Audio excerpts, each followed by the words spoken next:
un grupo de arqueólogos, bajo la dirección del profesor Soya, desentierra una sucesión de estratos en una excavación. Uno de los investigadores nota un patrón inquietante en las capas, la forma de un rostro humano. Tras remover con cautela la tierra, un cráneo emerge de la penumbra del suelo. Soya, con la mirada fija en el hallazgo, sospecha que podría tratarse de un vestigio de algún antiguo ritual funerario, un descubrimiento de gran relevancia. Sin embargo, el avance de la investigación se ve interrumpido abruptamente cuando la lluvia comienza a azotar el sitio, obligándolos a detenerse. No hay sufrimiento, no hay órganos, solo estratos, capas de ti mismo. Las paredes de la excavación respiran con un aliento terroso. El aire, saturado de humedad, se aferra a la piel como una advertencia ancestral. La tierra se abre ante los arqueólogos, revelando secretos que jamás debieron salir a la luz. Entre la penumbra y el fulgor incierto de las linternas, el Amoca escarba con manos trémulas. Profesor Soya, creo que encontré algo. El sonido del metal raspando la piedra se detiene. El silencio pesa más que la propia tierra. El profesor Soya se acerca. Sus ojos brillan con un destello inquietante al ver el cráneo emergiendo del barro, como si aún respirara, atrapado en un letargo interminable. Es humano, susurra. Un niño, tal vez. La lluvia comienza con un murmullo y pronto se transforma en un estruendo sobre la excavación. El grupo se dispersa en busca de refugio, pero Soya permanece. Se aferra al cráneo, observando la manera en que la arcilla lo envuelve en capas superpuestas. Como si el tiempo hubiese intentado ocultarlo. Como si la propia historia hubiese tratado de sepultarlo una y otra vez. 13 años después, en el año 2017, Soya ha muerto.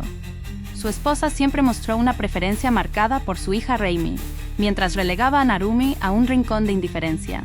La mujer afirmaba que Narumi carecía de gracia, que no valía la pena prestarle atención, mientras que Reimi, con su belleza, tenía un futuro radiante. Años más tarde, la tormenta sigue su curso en otro rincón del mundo. Narumi aprieta el volante con los nudillos pálidos. Una familia común, o eso aparenta. Narumi al volante, Reimi en el asiento del copiloto. Un silencio cargado de tensión. La madre, como siempre, obsesionada con la menor. «Tienes que brillar, eres hermosa. ¿Por qué no aprovechas eso?» Reimi solo baja la mirada. Nunca quiso esa vida. Pero Narumi... Narumi está al límite. Harta de que su madre solo vea a su hermana, de ser un espectro en su propia casa. Deja de decir disparates, escupe con furia, apartando la mirada por un instante. Solo un instante, y todo se quiebra. Reimi grita. El árbol surge de la nada. Impacto. Cristales hechos trizas, el lamento del metal al desgarrarse como si fuera papel. Y luego, la nada. Cuando la luz regresa, el escenario es un hospital.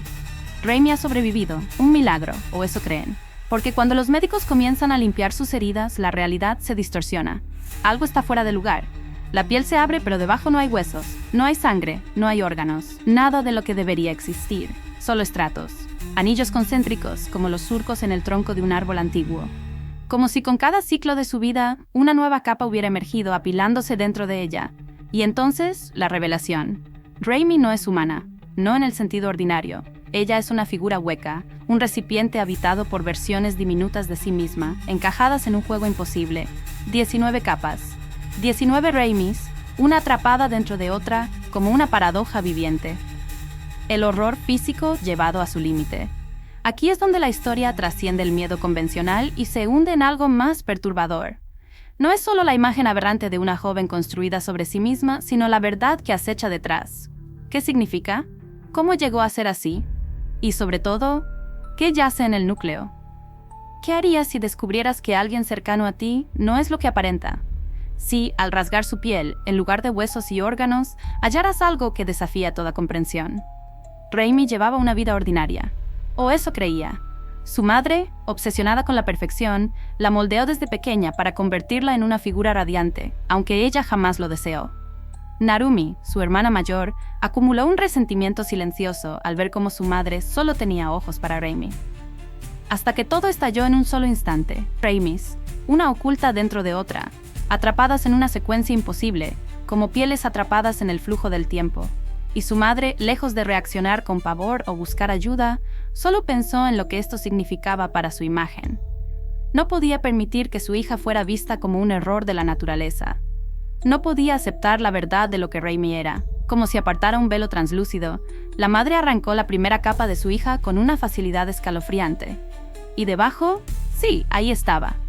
Una versión más joven de Raimi. Pero eso no la detuvo. Siguió despojándola, arrancando fragmentos de su ser con una mezcla de fascinación y frenesí, como si entre esas capas aún pudiera encontrar a la niña que una vez fue. Mientras Raimi gritaba, su madre sonreía, extraviada en su propio delirio. Lo que ocurrió después fue una de las imágenes más atroces y sobrecogedoras jamás concebidas por Junji Ito. Un despliegue de horror absoluto, una espiral de locura que se devora a sí misma.